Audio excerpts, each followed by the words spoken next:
welcome to LUMA's Work From Home webinar series, where every Wednesday at 2 p.m. we come to you with discussion about relevant topics in the industry, in the sector, and often, as with today, have an excellent guest to join us and lend their perspectives. What I particularly enjoy is having guests that bring that sort of operational experience and expertise to the table, because obviously, at LUMA we're deal makers, right? And so we like to sort of get in the weeds on sort of parsing trends, but there's no substitute for having someone who's actually in the arena, that is actually seeing these kind of trends from that sort of operational perspective. And today we are joined by an excellent guest, Rishad Tobaccowala.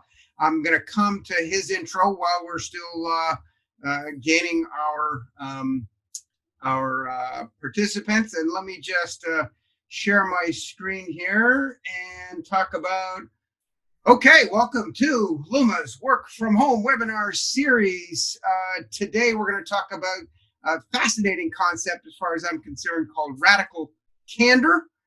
And as I mentioned, this is part of LUMA's regular Work From Home webinar series every Wednesday at 2 p.m. Eastern. We call it Appointment TV, or at least the new version of that. And ladies and gentlemen, this is the only webinar series where we hope for it to be canceled.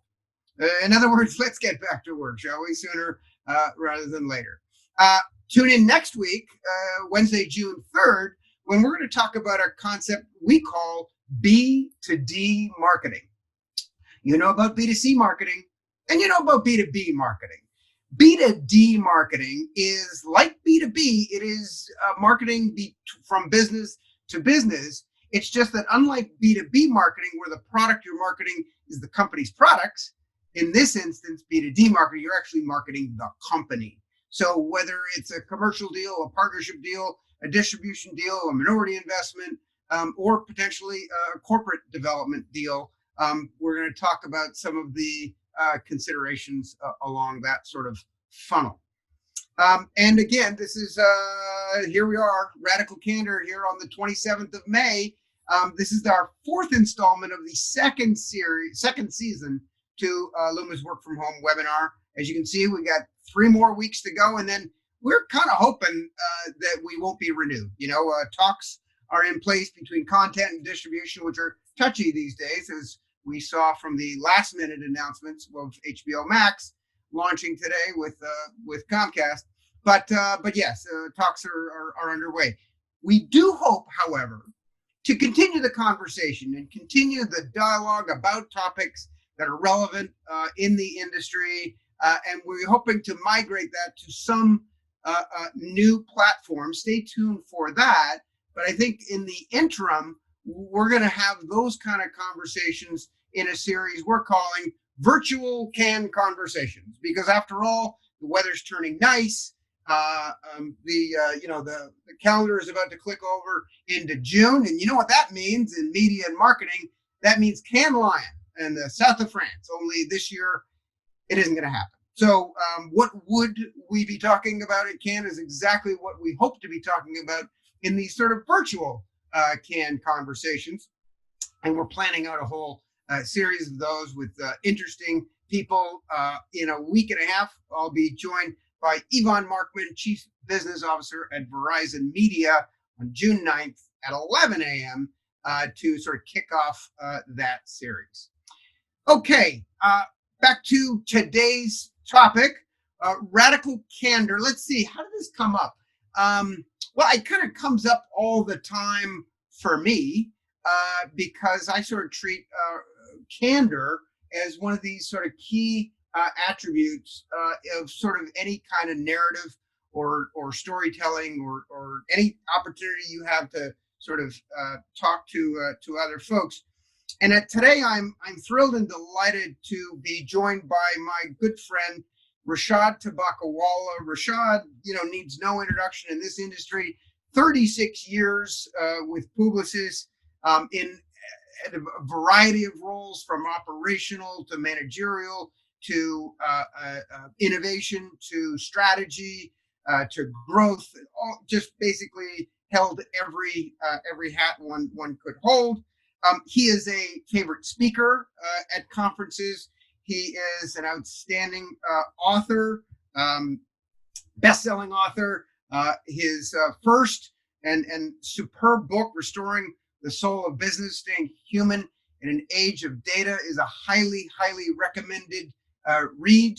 I've not only read it, I've reread it. It's one of those tomes that you can use as a reference piece and keep going back to it. Speaking of this book, there are the reason why I wanted to have Rishad on today is really three reasons.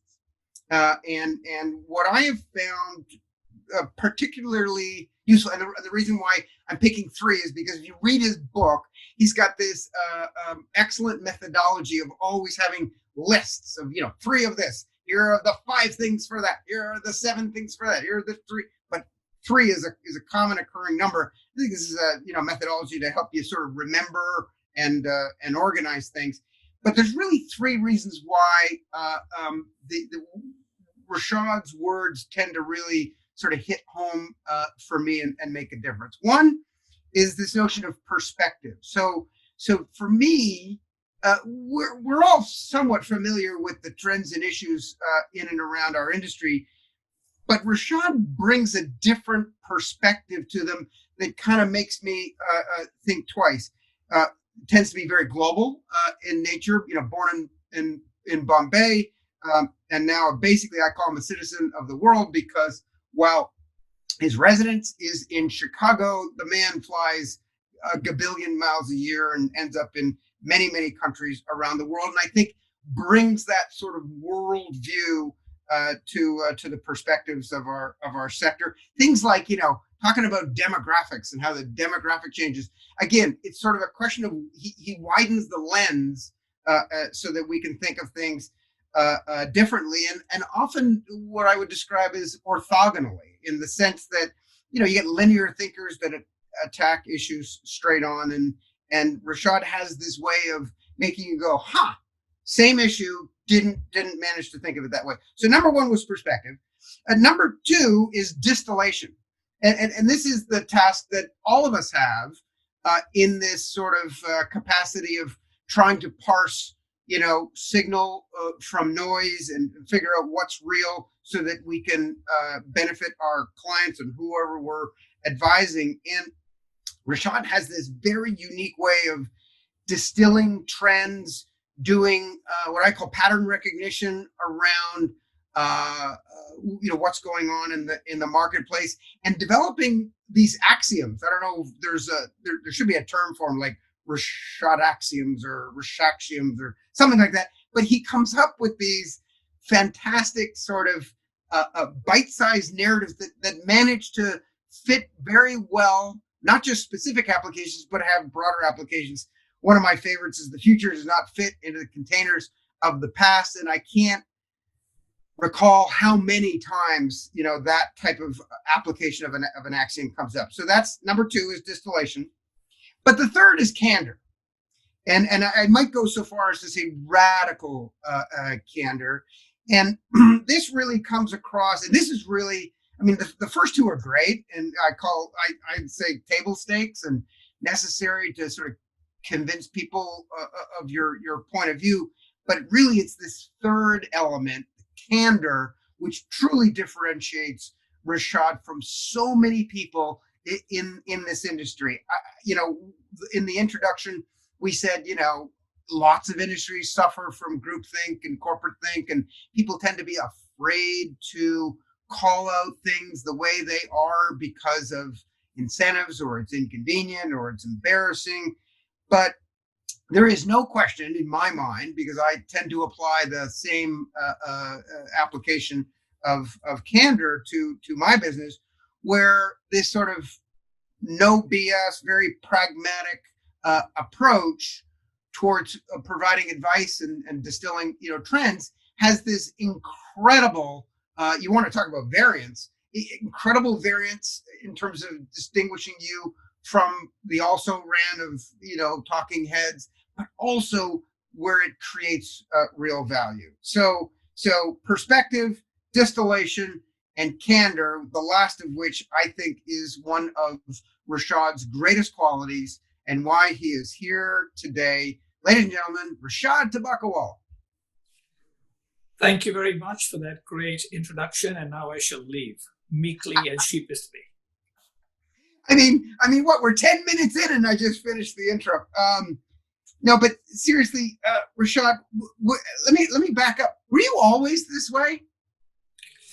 I was not always this way when it came down to speak. In fact, early in my career, I was told that I did not communicate well, I should speak up more often, and I did not present well. And the reason was, when I was growing up in India, you were taught to only speak if you actually knew what you were talking about. Okay, that would be a real problem in marketing.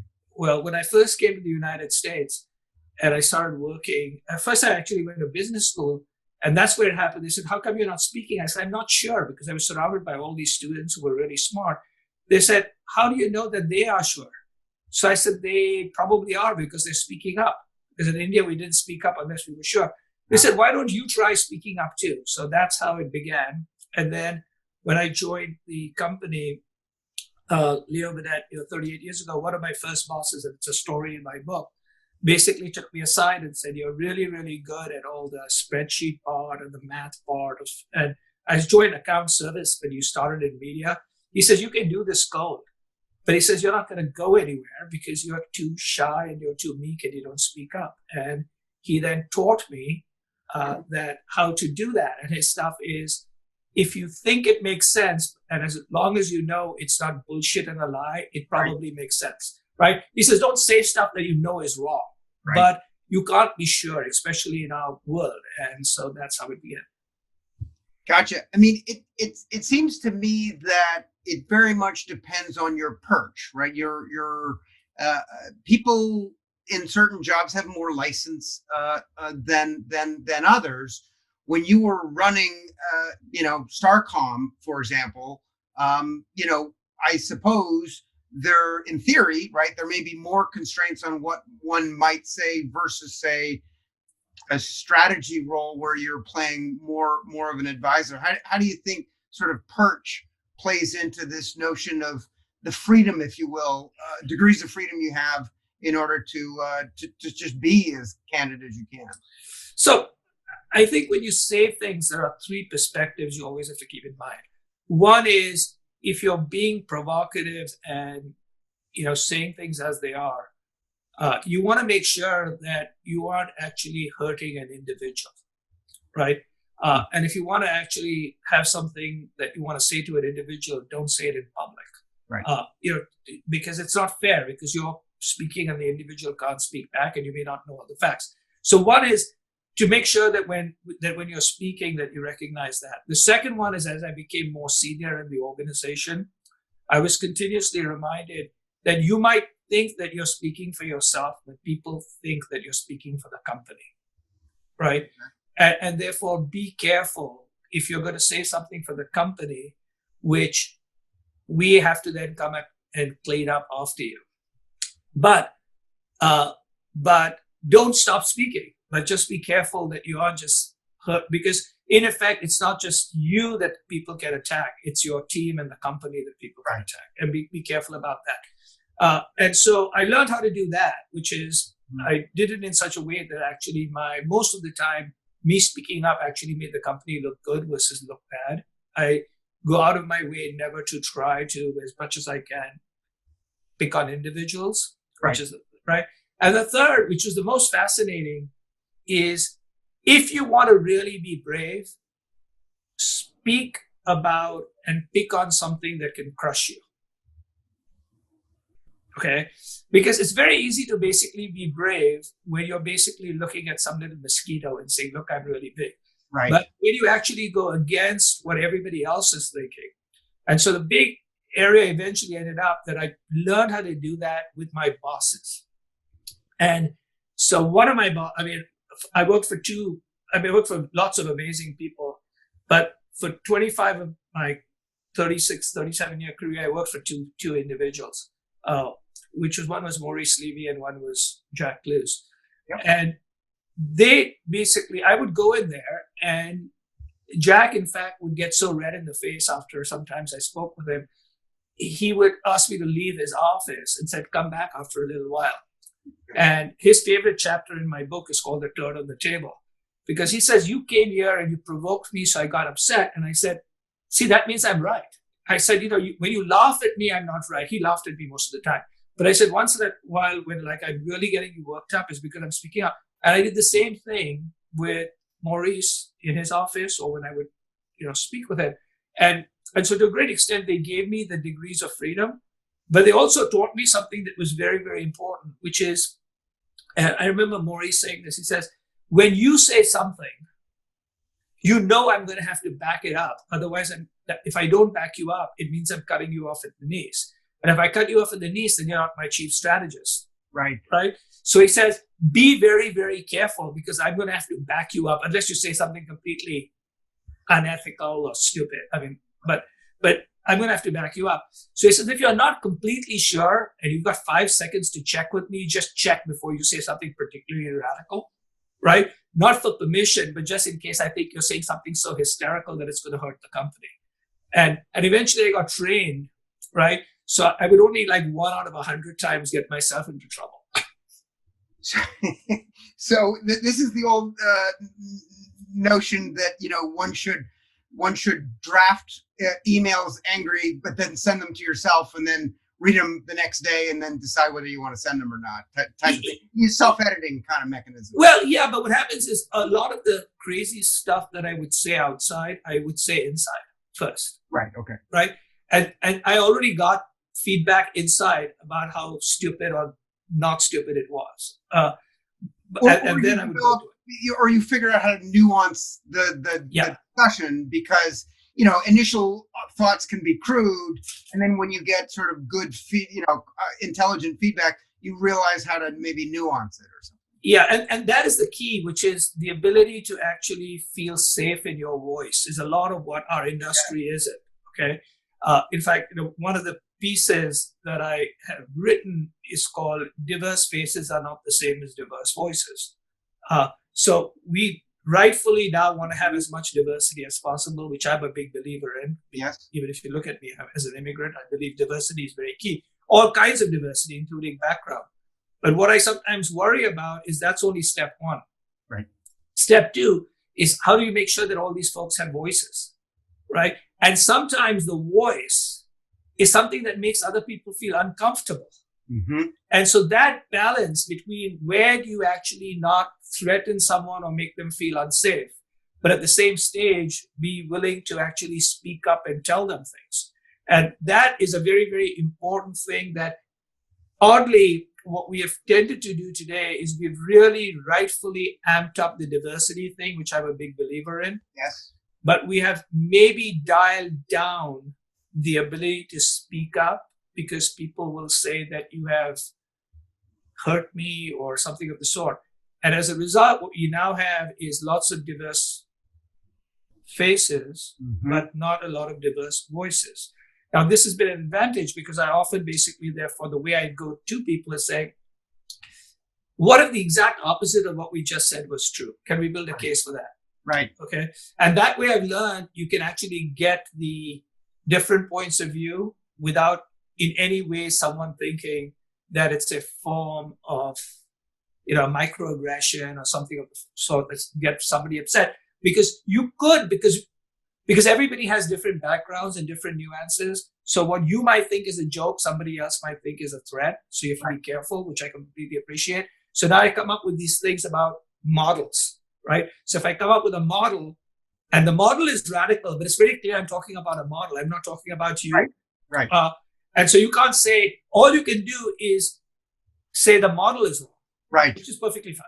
And it's far more, it puts it on an objective footing as opposed to a subjective footing. Yeah, but what exactly? We want an objective footing, but we want you to be there. That's the interesting thing. Because my whole stuff is, unless someone gets passionate about something, I don't know if they actually care. Right. It's interesting, this notion of not threatening and being safe. I have this experience where it was February of 2009, and I was asked uh, by the folks at the IAB to address their annual leadership conference, and which I took as a great responsibility and a great honor. And yet, 2 weeks beforehand, I was at a dinner with a client, and he said, "Hey, I see you're keynoting at the IAB leadership. What are you going to talk about?" And I said, "Well, I haven't figured it out yet." He's like, "Well, I got news, pal. It's in 2 weeks, so you better get chopping." And I said, "Well, no. I have a notion of what I want to say, but I'm debating on how I'm going to say it, and I'm pretty sure I've decided that I want to drop a big stinking turd in the middle of the room, sort of mix it up, and walk out." And he goes, "Oh my God, like, what are you gonna say?" And so I ended up with a narrative. At the time, programmatic was in its sort of nascency, and there was a refrain amongst publishers that this was a bad thing, that technology and transparency was going to reduce prices, because whilst it originally was focused on remnant inventory, they just looked at the average trading prices of the banners and then said, compared to our direct sales, this is going to denigrate the value of our inventory.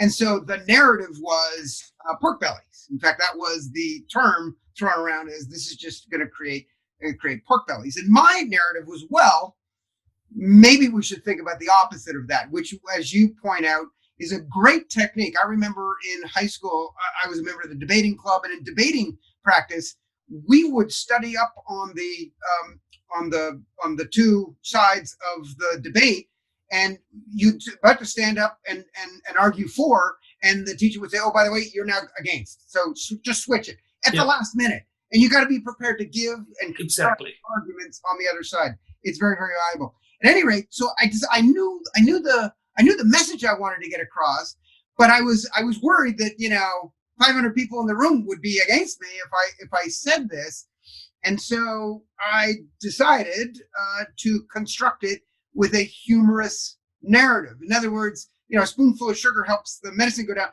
Like, I wrapped it in this sort of humorous package, but delivered a very, very serious strike against that notion. And I remember, it ended in a crescendo, and I got off the stage, and I went over and I sat down next to Wenda Millard, and I leaned over and I said, "Don't hate me." And she leaned back and she said, "Hate you? I love you." She goes, "You just said what 500 people were thinking, but no one would say."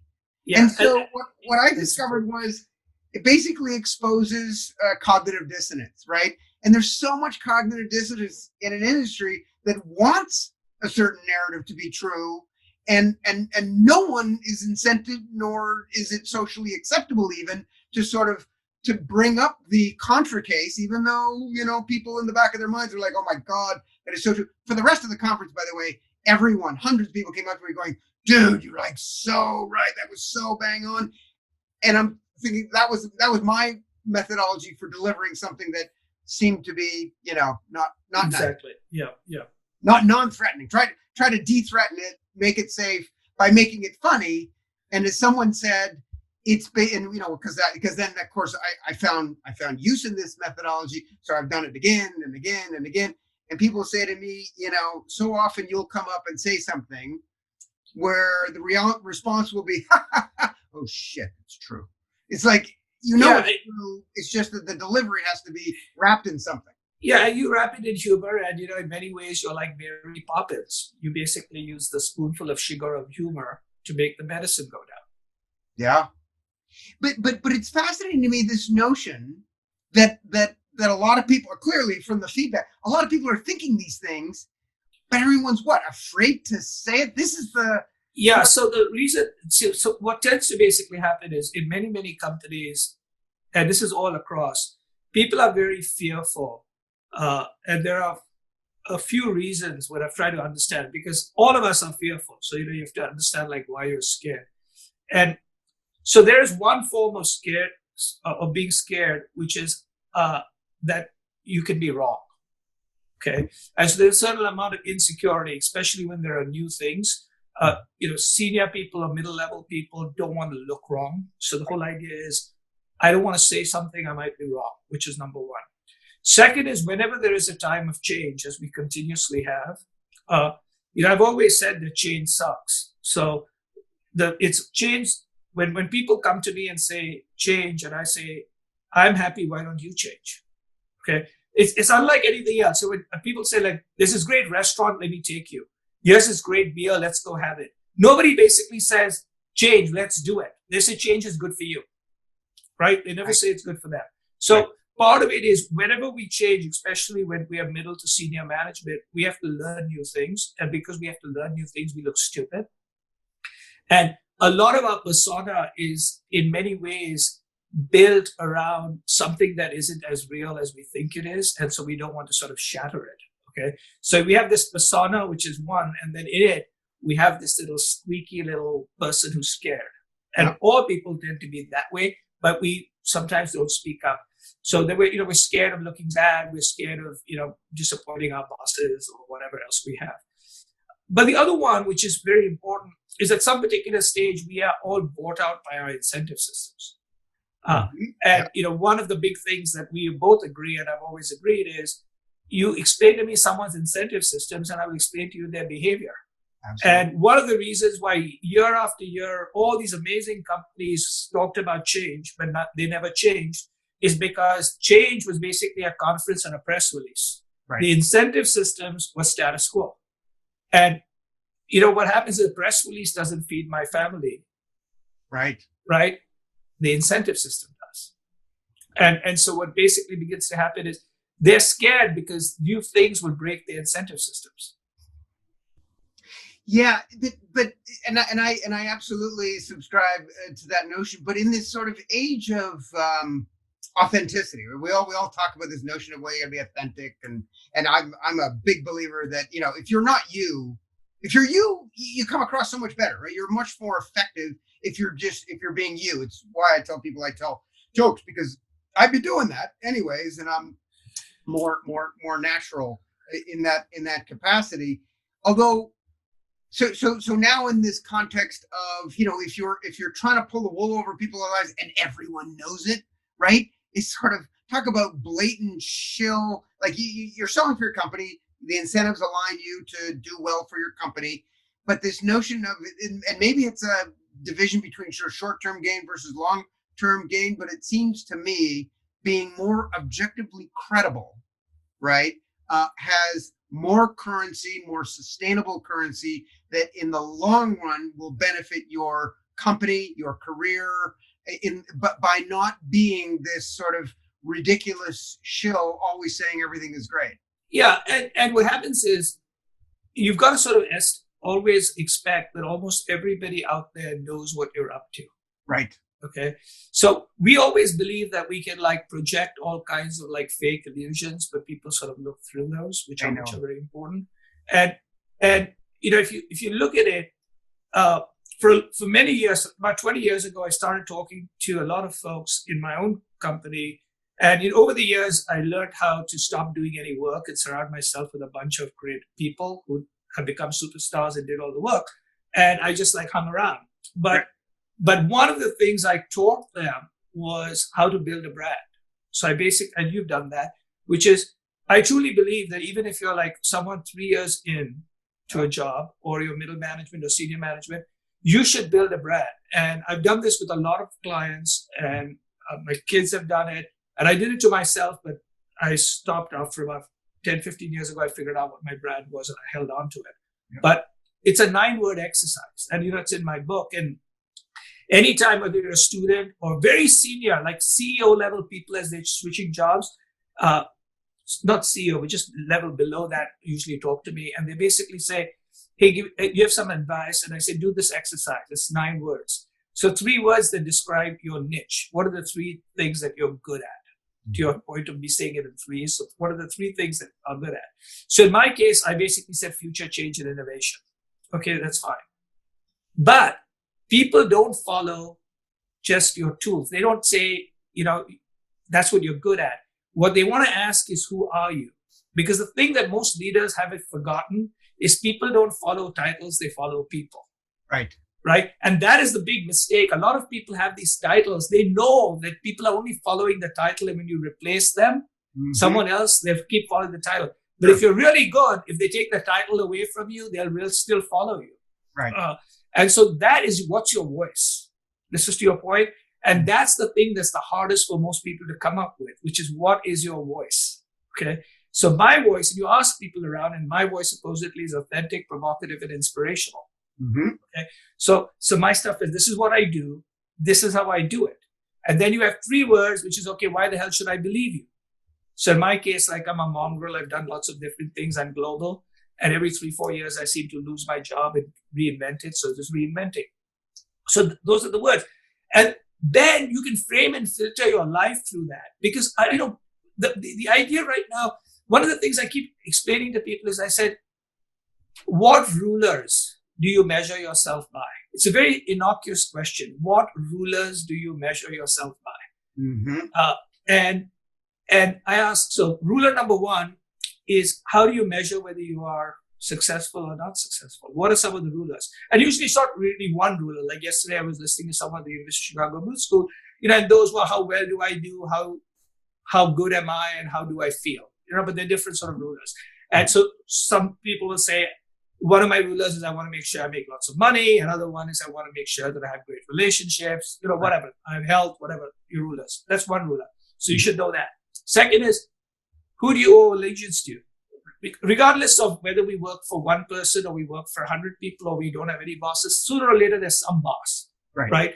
It might be your partner, it might be your kid, you always have a boss somewhere. So part of it is, who are your rulers? Who are your bosses? Because that tells me a lot. Who are you selecting your bosses to be? How do you measure what it was? And then the other one is, how do you measure yourself? Okay, because you can fool everybody, but if you're half alive, you can't fool yourself. And so I simply say, what are your rulers? What are your external rulers, the rules by which you basically decide what success is, and how do you measure yourself? Most people don't think that way. So they don't have a grounding. Yep. And so whatever is the latest press release, whatever is the latest thing, they sort of walk like the wind. Yep. Yeah, I completely subscribe to that, because I think if you nail down what you stand for, who you are, and how you measure whatever it is you believe is your, KPIs, then you stay true to those and you're fine, right? I mean, it's and then from once in a while you have to modify it over a long career, because somebody comes and kicks you in the butt and you have to look at it, right? And you can refine it. So I tell a lot of young folks, just start with your 9 words, and over the years you'll evolve and iterate them. Okay. Right. And at some particular stage, it may become more, not ossified, but more sort of firm. Yep. So do you find that, so clearly in the case of the recipient of candid advice, I mean, I think we can all agree it's like so much more valuable than sugar. Like, so many people come to me and ask about career advice, and, all these companies and what's going on, the trends and the like, where should I go? What should I do? And I often ask them a series of questions around what their objectives are, what their risk tolerance is, et cetera, to understand the sort of the constraints. But often I'll discover a dichotomy between what this person thinks they can do and what I think, and probably would be generally objectively observable as what their skill set is. And sadly, they often don't get the candid feedback of, no, you might want to rethink that. I'm not sure you're necessarily, qualified for that job, or where you shine is maybe over here as opposed to there. Yeah, and there are some steps for that, because, a great deal of why whatever success I've had is because I've had people over the years come and take me into a room and explain to me the difference between sort of my imagination of my skills and what my skills actually were. And there was a difference, but so best people were radically candid with you. Yeah. And they continue to be, to this day. I mean, to this day, even though I no longer report to these people who have all retired, they will call me and yell at me on some stupid things. I don't ask people, I say, stop working here. Why are you yelling at me? But whatever. Okay. But the thing that is important is the following. Not only do you have to tell somebody that they're not up to snuff, but if you stop there, it doesn't help anybody. Right. Okay. You then got to basically say what they can be really good at, and then how you can help them get there. So what you have to do is you got to give them not only clarity, but you got to give them a roadmap and a belief. Because leaving somebody broken is not a way to go about doing things, right? So it's you have to do all of those. And by doing those, they immediately recognize that you're not criticizing, you're caring. So that's work. No wonder why people duck it. It's work. Yeah, but what tends to happen is, I'll tell you, if you do it, especially for a few people, they will never ever forget it. No, and people are very, very, I mean, and it goes all the way to very senior management. It goes to a whole bunch of stuff. Like even to this day, like what I did about a month ago was I was listening to a whole bunch of drivel that people were talking about COVID-19 and after, right? And I said, okay, every word that they're talking about is full of snot. It makes no sense, including I said, makes no sense. So, and then I said, maybe because I don't know what is happening anymore, so I probably have clueless, and so maybe they all make sense and I don't know what's going on. So I tried it. I wrote down, I said, here's what I think is happening, and I sent it to 2 or 3 very senior people at clients, and they all got back and they said, in these 3 pages, you have made more sense than most people have made in the last 60 days. Yep. Okay. And so then I wrote it out and I basically said, okay, here's the first thing. There is no new normal. Right. Okay. So for instance, as a person who's written a book, I kind of think English is important. Okay. New and normal don't go together. It's an oxymoron. Right. Okay. You can't say new normal. So to me, we're moving into the new strange. Okay. Yep. So then everybody talks about the great acceleration, the great pause, the great recession, number 2. My stuff is, no, this is the great reinvention. And then I say, okay, let's start with human beings and let's start with people. So in my book, I've done a study of how habits are formed. Right. Okay. There's one way habits are formed. When you start or stop doing something for 60 days. Right. So what we basically have is the entire world. We have the entire world that has started or stopped doing a whole bunch of things. Therefore, I have told every management person, any plan you had dated December 2019, tear it up. Right. Just tear it up. Your customer or consumer is going to start and stop doing things today that they were not doing in December 2019. And whatever industry you're in, if you don't have a plan for safety, security, and how you're helping society and employees, you don't have a plan. Right. Okay? Very, very simple. But it was like, none of this, I think so, if so, I've read 500 papers, none of that. It's here it is, okay? And this is why I believe so, and this is what it is. But the most important, and this is the thing that the CEO levels of companies are really intrigued at. And I'm spending a lot of time with them, and this is where the perspective comes in, or not even the provocation. So I said, okay, listen, I'm not old enough to have been in the 1918 plague or the 1929 depression. Which, as far as I can tell, were the last 2 things like this, but I wasn't there. But I said, unless I'm talking to someone who's 91 years old, no one's been there either.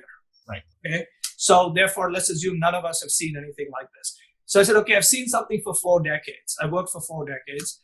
And because of my global remit, I've seen, sort of SARS and MERS and Ebola and the health crisis. I've seen 9/11 and the Great Recession. I've seen, all kinds of stuff. And I said, all these things, the big difference were the following. One, in many cases, you had a political thing happening, like 9/11, a health thing happening, like, SARS, yep. Or you had a financial thing happen, like the Great Recession. Mm-hmm. This is all of them combined. That's right. Number 1. Right. Number 2, even the Great Recession did not touch about 25 to 30 countries at all. Right. Okay, countries like Poland and all did perfectly fine. Mm-hmm. And it didn't affect everybody. And the third is not everybody in the world had to do something for 60 to 90 days. So I come from India. They've been locked down for 45 days. How do you get locked down in a country where 90 million households live in one room? Okay. So you can just imagine the sort of societal differences. So I said, coming out of this, many people have been through a near-death experience, or they've seen a friend or relation through a near-death experience. You think they're going to come out walking with a smile saying everything is the same? No, right? So those are the things that I think people are forgetting, that it's a very important thing. But in that perspective, if you think about the Great Recession, coming out of it, General Motors, and we were also at that time at a cusp of technology, which I call the second connected age. So the first was about search and e-commerce. Right. The second was about mobile and social, which happened in 2007, 2008. The 2008, 2009 was a Great Recession. Coming out of it, General Motors and Ford, what did they do? They paid back their debt and they started competing with each other. But what was happening then? Tesla, Uber, right? Gillette and Schick started fighting about how many blades and how expensive they could charge. But what happened there was YouTube, social, and mobile. So you basically had Dollar Shave Club. So my belief is, this is the key thing that almost anybody who's in management that I talk to now is woken up to. Your category and your consumers are different, and your competitive set is different. The biggest mistake you make when you come back in July is thinking that you are in the same category with the same competitive set and the same consumer. Right. Right. So therefore, my stuff is, there is no restart. It's start. Yeah. It's a reset, right? I mean, it's right. a whole and you start with only 3 rules in mind. Whatever you do has to be legal. Whatever you do has to basically be technologically possible and will make money in 3 years. Right. Outside of that, throw everything away and start again. Right. Yeah. No, I'm telling my nephew, who's a 2020 graduate, that I said, number one, you are sort of screwed, right, in the sense, but don't worry, everyone's in it together, and this is a great reset. So it didn't matter all the last 4 years of college. Throw those out in the garbage, because the one and only recruitment question that's going to be relevant when this is over and you come back is, what did you do during the recession? In other words, forget about the theory of who you are. We now have a live test, right? Of what did you do? Were you someone who let things happen to you, or did you take charge and try to, do something about it, volunteer, learn a language, take a course, whatever, be action oriented? Absolutely. Because in the interviews, you always say, I'm an action oriented person, I'm proactive. Really? Well, we're not actually going to even have to ask those questions anymore, because we're going to have prima facie evidence, right, based on what you did in this whole jump ball period where all bets were off for everyone. One of the things you may also want to tell them is a thing I'm telling a lot of young folks and even older folks is, one of the best lines I ever read was, do not price yourself out of your dreams. And what that meant was, when I came out of business school at the University of Chicago, which is somewhat decent even today, that, a lot of people went into consulting and finance, which I could have gone into. But I really wanted to do this crazy thing called marketing. But marketing paid much less, but that's what I wanted to basically do. And my thought was, if I took one of those jobs, which I could potentially get, right, I would then price myself out of my dreams. I would have a lifestyle that was extremely expensive. And to a great extent, when my elder daughter, who's doing really well after 5 years at Google, basically said, I can't do this. I'll price myself in the dream. I want to be a movie maker, which is now she has become, right? And so part of it is this particular era for all of us, right? We actually can reduce our cost structure. I mean, literally, over the last 2 months, I've significantly reduced my cost structure. Yeah, there we go. Okay. And so what basically happens is, and therefore, I mean, and by the way, you survived. Right. But as importantly, I remind people, that's the opening lines of my book, right? Which is, the only thing we got is time. Yeah. Right. And we keep thinking one day, and my stuff is, this is the perfect time, these 2-3 months, to think about the one day is here. What are you going to do? Yeah. So I want to come back to this notion of, so we've identified that to the recipient, right, getting this candid, radically candor advice is good. And we touched on for the giver, this is, I find that it's a currency. It's a very sustainable, valuable currency to be perceived as someone who tells it like it is. Because again, with this notion, and Scott Galloway talked with this notion of variance, right? During this whole reset, what is going to happen is we're going to get extreme variance. I talked about it in terms of, companies. We've been parsing, the wheat from the chaff for some time now in the industry. I think this is going to radically accelerate that as well with people. This notion that you are seen to be I'm not sure, truth may be too strong a word, but objectively credible perspective is so valuable and so differentiated that it accrues to the person's benefit providing said advice. And it is going to be more important, as you and I spoke about earlier. One of the things that I'm finding is you get access today to more senior people faster than ever before. Yeah. So I'm speaking, and obviously I'm no longer at Publicis, I'm just an advisor, I run around, but I'm speaking with more senior people today than I've ever done before. And part of it is I reach them at home, we're talking because everybody, there's none of those gatekeepers. But you know what's really important is none of the hangers on. And if I was one of the hangers on, I'd be really scared for my job. Because many of them have said, I don't understand. I have all this staff and all these people doing all of this stuff. And as you said, I haven't called them at all. I can operate without. And my stuff is, you don't need all these droves of people telling you what's right or wrong. You can think totally. We're going to come out of this. I think the stock market's priced this in, that companies are going to be able to lower their cost structure because there's at least 25% of your employee base that's completely freaking useless. And this lockdown has basically exposed that fact. The example I use is, in these web calls, is like, what is Carl doing working from home? And by the way, what was Carl doing before the lockdown? But as important, one of the things to encourage, to make people know what they should do is, I think you should never go into a meeting with anybody without having at least one of these three things when they ask you something, right? So often when someone asks a question, people basically say, this person said, I've compiled this, I've curated this is this. And in the back of my mind, it's like, why is this person living?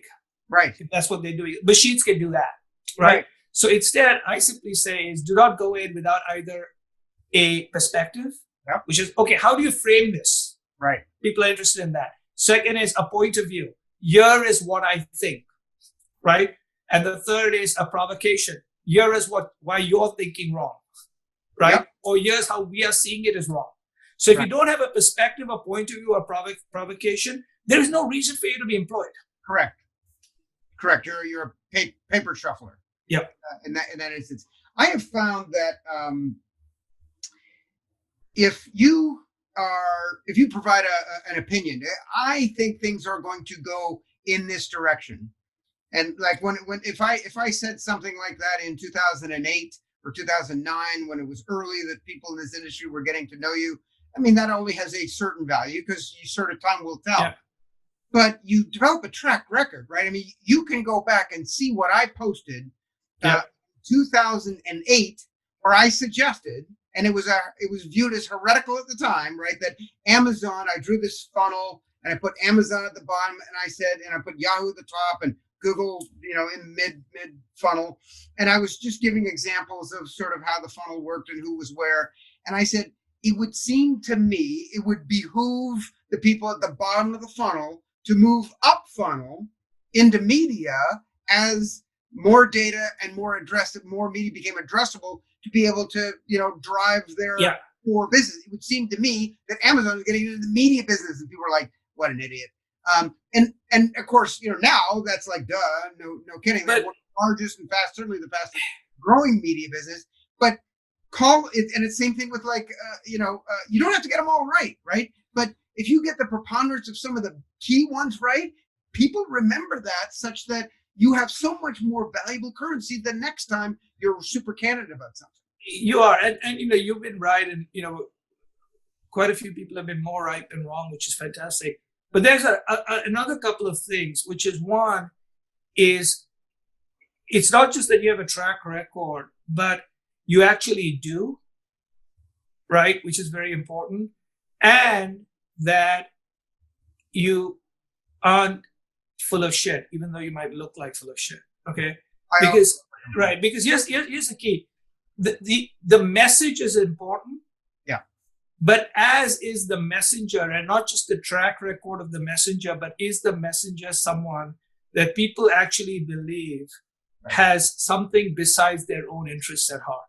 Right. Okay. So one of the key things that, Mike Donahue, who used to be at the 4As and then at the ANA, basically said is there's a 4-letter word, a 5-letter word, and a 6-letter word. And he says, the 4-letter word is, are you data driven? Do you have data? Right? The 5-letter word is basically trust. Mm-hmm. But the 6-letter word is what people always also have in the back of their mind, which is intent, which is why you're doing what you're doing. Right? And if the intent is only to solve for yourself, right, they don't actually care about the rest. Right. And so what happens is, obviously we do things for ourselves. We don't do it for, just for everybody. But if there isn't some sort of mutual benefit and help to someone else, at some particular stage, they won't listen to you. Well, yeah. And I think this aspect of intent is where I find, you get these sort of futurists or whatever, talking heads, thought leaders, whatever sort of silly term we want to put on folks that, put on a microphone and stand on a stage and talk about trends. And where I always, sort of have this sort of default disposition is I prefer the person up there, waxing on with platitudes about what they think is going to happen. I prefer that they have a day job. That is to say, a day job that doesn't relate to them doing what they're doing right now, speaking on a stage. Because paid speakers and, professional thought leaders and futurists, I'm like, really? The credibility factor just, I don't know, falls away from me. Yeah, those are sort of important things. And, that is why, increasingly today, after the first 10, 15 minutes, everybody who's smart can quickly figure out whether you've got depth or you don't have depth. Yeah. And that becomes, intensely sort of important, which is hopefully what we'll see. So I talked earlier about my methodology of using humor as my sort of vehicle, if you will, the delivery vehicle for radical candor. I've noticed that you, and you referred to this early on about the sort of self-deprecation point, you use, I'm not sure what the right word for it is, but there's a certain amount of shock value in some of the things, or contrarian sort of admissions that you have said on stage, where you're either talking about advertising writ large, advertising sucks comes to mind, or about, let's say, agencies that are cockroaches, where essentially what you're doing is everyone's kind of expecting you to zig. You come out zagging, but in a way that actually is highly logical. And yes, it's self-deprecating, but kind of not totally, in the sense that, we're cockroaches, which is to say, another way, the polite way of saying that is we're highly adaptive, we're agile, we're right. But at the same time, we're looked down upon as vermin. So it's both of those things, right? So it kind of fits. But when you say advertising sucks and agencies are cockroaches, people go, "What the what?" Right? That's what captures the headline. Yeah, because you have to basically, but as importantly, I think this is what a lot of people do is I go out of my way, and once in a while, obviously, I cross the line, and then I'm reminded is never do something that damages other people. Okay, which is one of the key things. So the stuff is, I'll attack institutions, but try not to attack people. If that makes sense, because it's one of those key things, and increasingly there's more and more sort of sensitivities. But I do use the sense of perspective, where it twists things around. Give me. Have you ever had a regret over being sort of radically candid about something that you later said, maybe that was too much, or too much too fast? The ones that once in a while where I made an analogy, and those analogies were mistimed.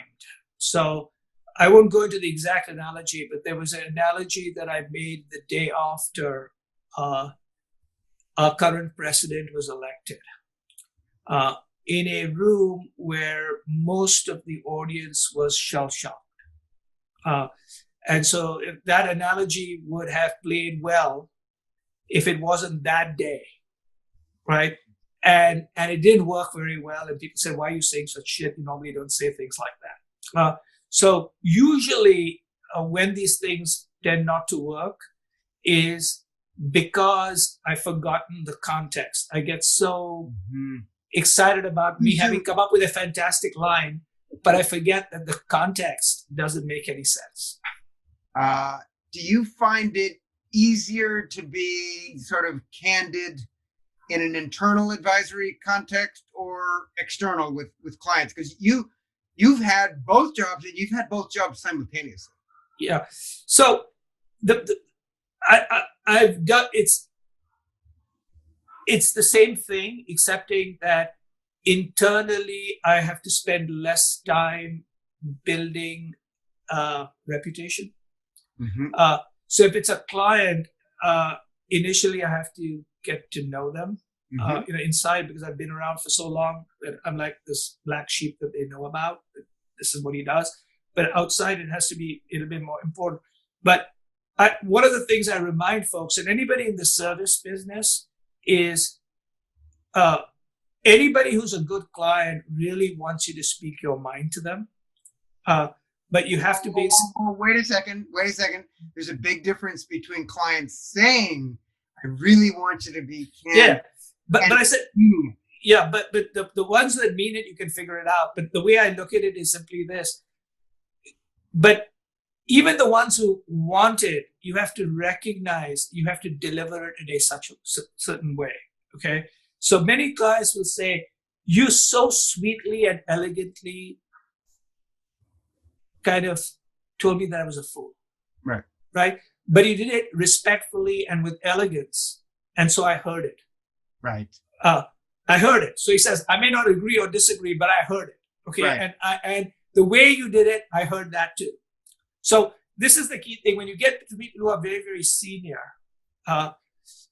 and often what I do is I use analogies. This is the key thing. I never pick on a category. So like, as I'm expecting, so when I'm working now with very senior people and ask them to reimagine their industries, I don't go in and say, here's how I would reimagine your industry, because it would be like, fool, you don't know anything, get out of my face.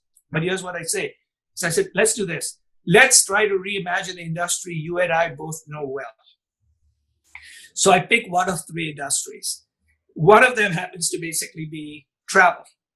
So I said, let's just think about a hotel, or let's just think about an airplane, and think about an airport. Let's think about how that changes post-COVID-19. Yeah. The other is many of us go to conferences, right? So I said conferences, conventions. Let's see how that changes. And the third one, just for the fun of it, is I pick education. Because either they've got kids who've come out of school or going to school and it's grappling. So I said, what do you think will happen with education? We start there and we come up with such radical new models and how people's behaviors and expectations will change. And then I say, okay, now let's talk about your category. Right. At which stage their initial thinking is so pipsqueaky. I said, wait, when you were there, you were talking dramatic. Right. What happened here? Right.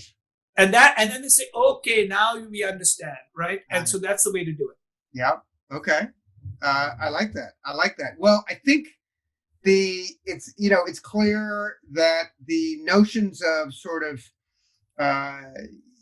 radical candor, the advantages for the recipient, the tremendous advantages for the giver of radical candor, in particular when you develop that sort of reputation for being someone who doesn't pull punches, that basically speaks their mind. I find that, speaking your mind in the pipeline industry, where nothing has changed in the last 60 years, of limited benefit, right? Whereas, but in this industry, it's tremendously important. It's tremendously important. And whenever anybody doesn't think it that, let me explain to them very simply why this is the most amazing personal wealth creation thing you can do. This is right. Besides financial wealth, right? It all comes back to incentives. Right. But you also have that. But what is trust is speed? Yeah. Okay. So when people say things are like slow, I say, like, I move really fast. And I move really fast because the people are asking me, like, what's your intention? Do you have a track record? So what is, you have to build trust, and which is you have a perspective, and trust is speed, which is extremely important. But the second one is you aren't alive unless you're also questioning yourself, right? And if you are questioning yourself, then you have every right to question other models. So And it shows, right? So whenever someone only basically says you have to rethink, and they don't rethink, it's a big perspective.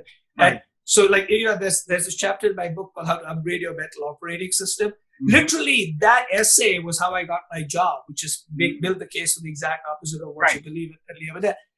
And so the whole idea today is I give people, I said, look, I'm using these 8, 10, 12 weeks to upgrade my mental operating system. Right. The amount of new learning I'm doing and the new stuff I'm doing, because I said, I've got 12 weeks to do it. Sure. Right. And many of us, even though we're going to be going slowly back to work, we're going to have at least the rest of this year in a very different way of operating. Absolutely. And like never before, this is an opportunity to reinvent yourself like never before. Like never before. Well, that's a great point to sort of cap this. The advantages of radical candor for the recipient, for the deliverer, have probably always been significant, and yet now in this new world we find ourselves in, our new strange, if you will, never more so. I think there's been an inflection in terms of the benefits of this. Rishad, thank you kindly for joining me today. All we have is our time. I highly recommend you get his book, Restoring the Soul of Business, because it really spoke to me. And I think it's a great reference piece on the master of radical candor, radically, candidly. I thank you for being here. That was great. Thank you for inviting me, and for all the participants. Thank you. And thanks, everyone. Join us next Wednesday, June 3rd, when we're going to be talking about building that funnel, business to development marketing. Look forward to seeing you all then. Cheers.